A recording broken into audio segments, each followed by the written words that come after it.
कावेरी आवास पर मिले और कहा यह जा रहा है कि हाईकमान के दखल के बाद ये मुलाकात बेहद अहम थी। लेकिन बड़ा सवाल यह है कि क्या वाकई एक नाश्ते ने कर्नाटक की राजनीति का पूरा तनाव खत्म कर दिया है या भी कुछ और बाकी है?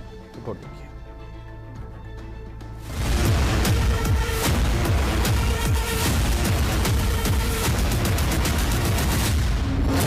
कर्नाटक में सत्ता साझा करने को लेकर पिछले कई दिनों से जारी हलचल आज एक ब्रेकफास्ट मीटिंग तक पहुंच गई। हाईकमान के स्पष्ट निर्देश के बाद मुख्यमंत्री सिद्धारमैया ने डिप्टी सीएम डीके शिवकुमार को कावेरी में नाश्ते पर बुलाया। दोनों नेताओं ने कैमरे के सामने मुस्कुराकर एकता दिखाने की कोशिश की, लेकिन भीतर का तनाव जस का तस दिखाई दिया।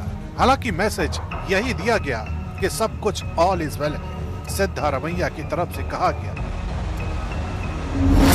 एकता बनी रहेगी, हमारे बीच कोई मतभेद नहीं है, आला कमान जो कहेगा वो होगा, 2028 के चुनाव तक साथ चलेंगे।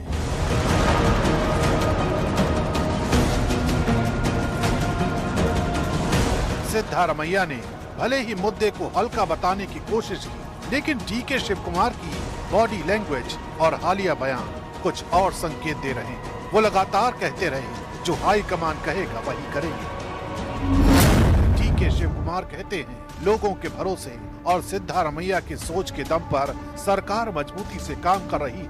विपक्ष का सामना करने की रणनीति भी तैयार है। हाई कमान ने जो कहा मैंने मान लिया, अगर इंतजार करने को कहा तो मैंने इंतजार किया, आगे भी वही करेंगे। डीके शिवकुमार का दावा है कि पार्टी में कोई गुटबाजी नहीं है। वे खुद को पार्टी का वफादार सिपाही बताते हुए कहते हैं कांग्रेस को 2028 में फिर से सत्ता में लाना हमारा लक्ष्य है।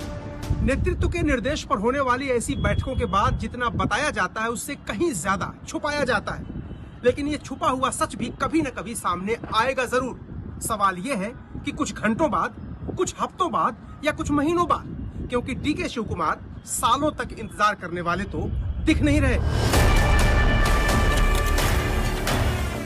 कर्नाटक की राजनीति में ये लाइन सिर्फ सम्मान नहीं बल्कि इंतजार का इशारा भी मानी जा रही है, खासकर 2025 की वादा कुर्सी बहस के बीच। इसी विवाद और डैमेज कंट्रोल के बीच शिवसेना उद्धव गुट की सांसद प्रियंका चतुर्वेदी भी सामने आई। उन्होंने कहा विवाद को मीडिया ने जरूरत से ज्यादा बढ़ा दिया। चर्चा सब जगह हो रही है, मीडिया में ज्यादा हो रही है, आपस में उनके इतनी नहीं हो रही होगी जितना मीडिया उसको तूल दे रही है। और उसमें स्पष्ट किया है, कांग्रेस पार्टी ने भी स्पष्ट किया है कि इस पे बातचीत होगी, इस पे निर्णय लिया जाएगा। और उनका जो कमिटमेंट है कर्नाटका की जनता के साथ है, कर्नाटका की जनता को जो जो वादे किए थे वो पूरी करने की बात है। 5 साल के लिए एक बड़ा मैंडेट मिला है, उसकी जिम्मेदारी वो समझ रहे हैं। तो आने वाले समय में क्या कंटिन्यूटी रहेगी या चेंज आएगा वो जनता के सामने आएगा।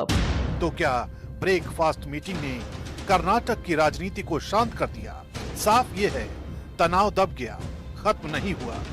दोनों नेता हाई कमान के पाले में गेंद डालकर आगे बढ़ गए हैं। अब विधानसभा सत्र और दिल्ली की अगली कॉल पर निगाहें टिक गई हैं। मतलब कर्नाटक का असली फैसला अभी दिल्ली की मेज पर ही लिखा जाएगा।